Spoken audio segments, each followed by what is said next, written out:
Drama मुझे प्यार हुआ था कि 25वीं किस्त, जी हाँ 25वीं किस्त हो गई ऑन एयर।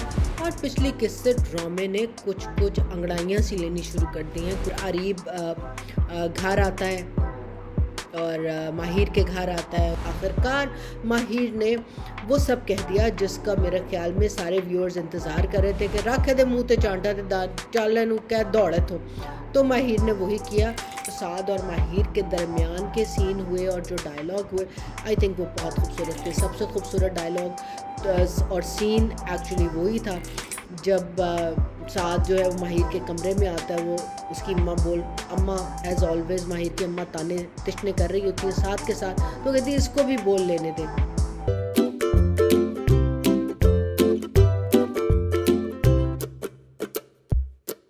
अस्सलाम वालेकुम नाजरीन, ड्रामा मुझे प्यार हुआ था कि 25वीं किस्त, जी हाँ 25वीं किस्त हो गई ऑन एयर। और पिछली किस्त से ड्रामे ने कुछ अंगड़ाइयाँ सी लेनी शुरू कर दी हैं, कुछ चलना सा शुरू हो गया है। तो आइए बात करते हैं कि इस ड्रामे में इस दफ़ा क्या हुआ। इस दफ़ा ड्रामा अगर मैं कहूँ तो strong acting, strong scene, strong dialogue. Director जो है उसका होना, जिस तरह उसने दो जो बहुत स्ट्रॉन्ग मेरे ख्याल सीन थे उनको जोड़ा। सबसे पहला वो जहाँ पर अरीब घर आता है और माहिर के घर आता है और उनके अब्बा के साथ।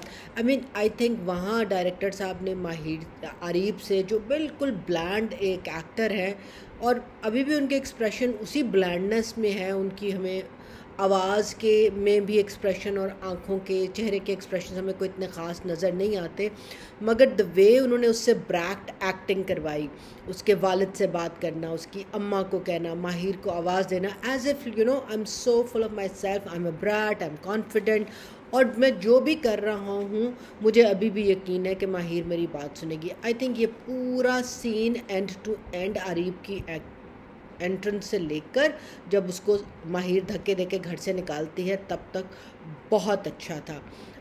इसमें जो है साद का ने भी आखिर ही कैन फील दैट उसमें वो पावर नहीं है, उसको वो इनकम का फ़र्क नज़र आता है, मगर थोड़ी सी उसको पावर जो माहिर ने कहा कि तुम खामंद हो और वो उसको उस रूप में कबूल कर रही है and she is kind to him and they are building a relationship, तो वो नज़र आया हमें आपस में और वो उसको टेक ऑन करने की कोशिश भी करता है। बट आखिरकार माहिर ने वो सब कह दिया जिसका मेरे ख्याल में सारे व्यूअर्स इंतज़ार कर रहे थे कि रख दे मुँह ते चांटा ते चल नू कह दौड़े तो माहिर ने वही किया।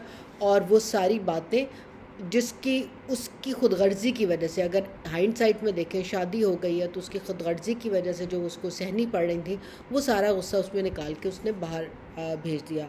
Good scene, good dialogue, all full marks. मगर यहाँ पर भी उसके बाद जो होता है तो माहिर की अम्मा को मुझे ऐसे महसूस हुआ कि थोड़ी तकलीफ़ सी हुई कि हाय हाय चंड मार के काट देता है। मतलब उनका अभी भी दिल करता है कि वो रास्ता खुला रहे। और बाद में जब माहिर कमरे में होती है तो तब की बात उसके वालिद जब कह रहे होते हैं कि उसको वालिद को जब कह रही होती है कि आपने भाभी को कुछ नहीं कहा, तो वो वहाँ पर भी वो कहती है निकाल तो दिया और क्या करते। तो वो अभी तक जो है ना वो वहीं पर फंसी, उसी टाइम जोन में फंसी हुई है। मगर एक बंदा जो टाइम जोन से निकल आया वो अकबरी बेगम, साद की अम्मा, उनका ट्विस्ट था कि वो अब जो अभी तक खामोशी इख्तियार किए हुई थी और काइंड ऑफ बहू का साथ देनी थी, तो अब उन्होंने कहा कि कुछ तो होता है, शायद देते हैं तो आगे आते हैं। तो ये पहली दफ़ा उनकी आवाज़ भी हमें सुनाई दी। नीलो एज़ ऑलवेज़, नीलो के ज़रिए अब हम जो है नंद भाभी क्लेश दिखाना चाह रहे हैं, तो वो उस पर वही नीलो से एक्चुअली जितने डायलॉग बुलवाए गए वो वही पुराने थे कि इसी ने कुछ को कहा होगा, इसी ने कुछ क्यों नहीं कहा।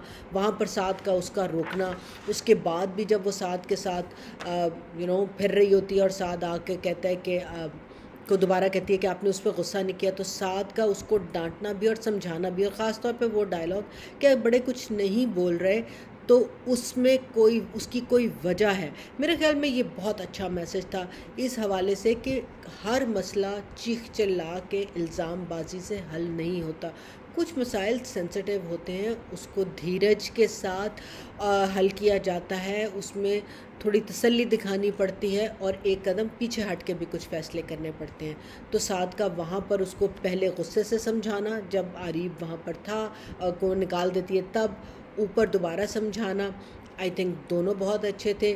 सो नीलो से अब टीज़र देख के समझ आती है कि जो एक्टिंग करवाई जा रही थी वो इसीलिए करवाई जा रही थी कि आरीब के गुंडे उसको बाद में छेड़ेंगे तो ताकि वो और फट पड़े और कहीं ना कहीं से उसका फटपना जो है ना, इमोशनल फट, वो जारी रहे। तो वो अपनी माँ के साथ भी जो बहस कर रही होती है वो यही कह रही, उसको कोई कुछ नहीं बोलता। वैसे बाजी नीलो अब वो उसको क्या बोले, वो आपकी भी दोस्त है, आपकी भी कज़न रही हैं, आपको भी मालूम है कि ठीक है उनको पसंद आ गया। अब उसमें जो हो रहा है थोड़ा सा तो आप दूसरे के पर्सपेक्टिव को भी सोचने की कोशिश करें। आप भी थोड़ी बहुत वन ट्रैक सी जा रही हैं और आप खातून भी हैं, आपको भी समझना चाहिए कि कोई पीछे पड़ जाए तो कुछ इतना भी नहीं, तो थोड़ा सा आप भी हथौला रखो। और ये भी है नीलो, आप भूल गई हैं कि वो आपके भाई की कितनी शदीद पसंद थी। आपका भाई इंट्रोवर्ट था, बोल नहीं सकते था, तो तब आप उसकी जनाब पूरी वकील बनी हुई थी। तो अब अगर आप भाई साथ दे रहा है तो ये तो आपको मालूम होना चाहिए था कि आपका भाई जितना प्यार करता है इतना साथ तो वो देगा। एक और अच्छा डायलॉग या सीन जो था वो माहिर के वालिद और साद के दरमियान था, तो वो भी बहुत अच्छे तरीके से बताया गया कि किस तरह एक वालिद की बेबसी है जो अपनी बेटी की किरदार पर बात भी नहीं सुनना चाह रहा, मगर उसको मालूम भी है कि दुनिया ऐसे ही बात कर रही है, वो बेबस महसूस कर रहा है और आगे अपनी बेटी का किसी ना किसी तरीके से उसके किरदार के लिए, उसकी ज़िंदगी के लिए तहफ़्फ़ुज़ भी जाता है। वहाँ पर उनका इंटरेक्शन जो साद के साथ दिखाया गया, जो साद के एक्सप्रेशन थे और जिस तरह साद उनको कहता है कि मैंने किसी ज़ोर ज़बरदस्ती के बगैर एक्सेप्ट किया, I think that was very heartening और very nice.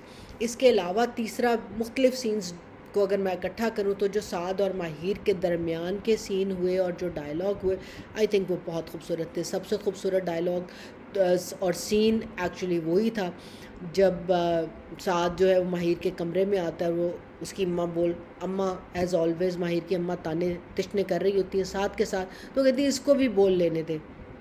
Now she's hurt, she's talking from her perspective, मगर उसको फिर दोबारा धीरज देना और समझाना कि मुझे तुम पे यकीन है, that one line as said, I think बहुत अच्छा डायलॉग। और उसके बाद दोनों के जो फेशियल एक्सप्रेशंस थे, very good acting from Saad and माहिर एंड द वे दे हग, तो वो एक दोस्ती को, एक प्यार को, एक अंडरस्टैंडिंग को, एक हर्ट को, so there was so many emotions into that one scene. I think अगर उसको हम ये कहें कि इस किस्त की जान वो सीन था तो बिल्कुल गलत ना होगा। उसके बाद भी जब वो शाम में भूख लग गई है बात करें, सो नेचुरली वो जिस तरह एक दूसरे के करीब, वो कहते हैं ना, एक ऑर्गेनिकली आ रहे हैं, वो बहुत अच्छा लग रहा है। एक दोस्ती से मियाँ बीवी के रिश्ते को एक्सेप्ट करना, उसमें एक दूसरे की सपोर्ट करना, जहाँ पर माहिर भी उसको कहती है कि तुम उससे बहुत ऊपर हो, पैसों का ना होना कि पैसे मिलेंगे तो फिर सूट ख़रीद लेना, ये सारी बातें जो हैं और ये सारे डायलॉग आई थिंक वो बहुत खूबसूरत, बहुत अच्छे रहे और उसने कहानी को बड़ा अच्छे तरीके से, ड्रामे को आगे का पुश दिया। सो जी उधर हो रही थी आरीब साहब जो हैं अब बनेंगे विलन, चंड खा ली, गुस्सा भी बहुत आ रहा है, तो एग्जैक्टली वो जो ब्रैट पना था उसका, जिससे उनके वालिद, माहिर के वालिद भी डरते थे, वो भी सामने नज़र आ रहा है। और जो घर में हमें बताया भी जा रहा है कि वो अपनी अम्मा के साथ भी बदतमीज़ी, लाउड होता है, बदतमीज़ी करता है और he does whatever he wants to do, तो वो नज़र आ रहा है कि उसने कहा कि ठीक है मेरी नहीं तो किसी की नहीं। ये टिपिकल वो ज़िद और मोहब्बत है और यही डायलॉग माहिर ने भी कहा कि मैं उसकी ज़िद को मोहब्बत समझ बैठी थी। आई थिंक ये बड़ा अच्छा राइटर का कनेक्ट बना है आगे आने वाली एक साथ के लिए, जहाँ मोहब्बत से नफ़रत और ज़िद और अपनी तमाचे की जो है वो सारी भुगतान माहिर से, और माहिर से तो शायद कम, साद और उसकी फैमिली से वो ज़्यादा लेगा। मगर उसके गिर्द एक ना आरीब की अम्मा, फ़ाहा और फ़ाहा की अम्मा, ये एक अलहदा लाला लैंड है। वो जनाब पेंट शर्ट पा के ना वो शादी दा शॉपिंग कर रहे ने, वो कार्ड्स बजा रहे, अरे बेटा घर नहीं आ रहा, बेटा बात करने को तैयार नहीं, 2 दिन घर से चला गया, आपका फ़ोन नहीं उठा रहा, मंगनी पे वो दौड़ गया था, किसी बात पे वो राज़ी नहीं, तुसी विआह दी शॉपिंग करन लग गए हो, कार्ड भी छप गए ने, वेरी गुड। तो मतलब वो एक उनकी अपनी लाला लैंड है, तो मेरा ख्याल उसका तो बंदा क्या ही जिक्र करे। तो अब देखते हैं, अगला टीज़र हमें यही बता रहा है कि वो ब्रैट जो है वो अपनी ज़िद दिखाएंगे, वो उनको भी तंग करेंगे। जैसे एक टीज़र में दिखाया गया कि साद और माहिर जा रहे होते हैं और गाड़ी आकर उनको चेज़ करती है और हरास करती है, फिर नीलो को हरास करती है, और वो इस सब कुछ इसके लिए कि ज़ाहिर है उनको समझ आ रही है कि अरीब वाले कर रहे हैं। सो लेट्स सी कि आगे क्या ट्विस्ट इसमें और डालते हैं। क्या ये सिर्फ उन दोनों को फ़िज़िकल हरासमेंट तक रहेगा या साथ की नौकरी भी चली जाएगी, नीलो की हरासमेंट कहाँ आती है, ये सारे कैसी चीज़ें पैन आउट करती हैं। एटलीस्ट इसने कहानी को आगे की तरफ बढ़ाया है और हमें है कि ओके लेट्स सी कि अब आगे इसको वो कैसे हैंडल करते हैं और साद और माहिर और उसके घर वाले कैसे हैंडल करते हैं। बहरहाल तो कुछ बोंगियाँ भी थी। एक बोंगी ये थी कि शुरू में आप दिखाया कि वो जब माहिर के घर जा रहा होता है तो गेयर बॉक्स के आगे एक ही सिगरेट पड़ा होता है, वो एक सिगरेट आरिफ साहब पकड़ते हैं और जला लेते हैं। एना मीर एनी तेरी वड्डी गड्डी, डायरेक्टर साहब एक डब्बी रख लेते, क्या उसने पान के खोखे से कहा था भाई ने गोल्ड लीफ द सिगरेट फड़ाए हो जाए। मतलब ये थोड़ा सा टुच्ची मार गया। जहाँ आपने प्राडो दिखाई तो एक डब्बी पे भी पैसे लगा देते, कोई बात नहीं थी। और दूसरी बात यह कि क्यों हमें जब हीरो गुस्से में दिखाना हो या स्ट्रेस में दिखाना हो तो उसने सिगरेट ही पीना होता है, जबकि नीचे आपने लिख के भी लगाना है तंबाकू नोशी मुजरे सेहत है। तो आप क्यों स्मोकिंग को इन दो रवैयों के साथ मुंसलिक कर रहे हैं? और अगर यही आप कभी खातून को पीता दिखा देते हैं तो वो उबाश दिखा देते हैं। आई थिंक इस स्टीरियोटाइप को अगर करेक्ट करें या छोड़ दें तो ज़्यादा बेहतर होगा। फिर साथ में जब दफ्तर जाना होता है तो वो अंदर से उसकी शर्ट इस्त्री करके बैठी है, बाथरूम से बाहर निकल रहा है, तैयार हो रहा है।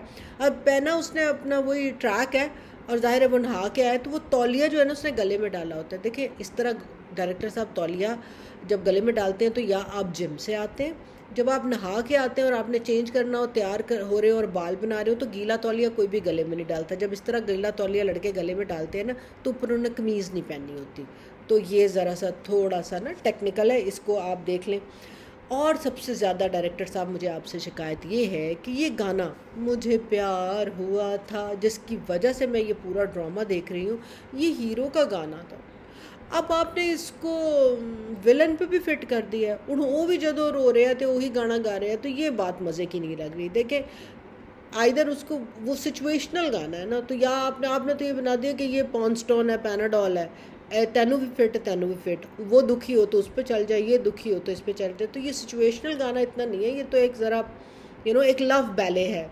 तो सोचिए कि उसके लिए ये गाना और बना दें या पीछे कोई रा रा लला लला कुमी मी लगा दो, बाकी यही कह सकते हैं। मगर ड्रामा इस दफ़ा अच्छी एक्टिंग, अच्छी स्पीड, थोड़ा आगे चला, बहुत पसंद आया। So I am looking forward to the next episode. So till then खुदा हाफिज़।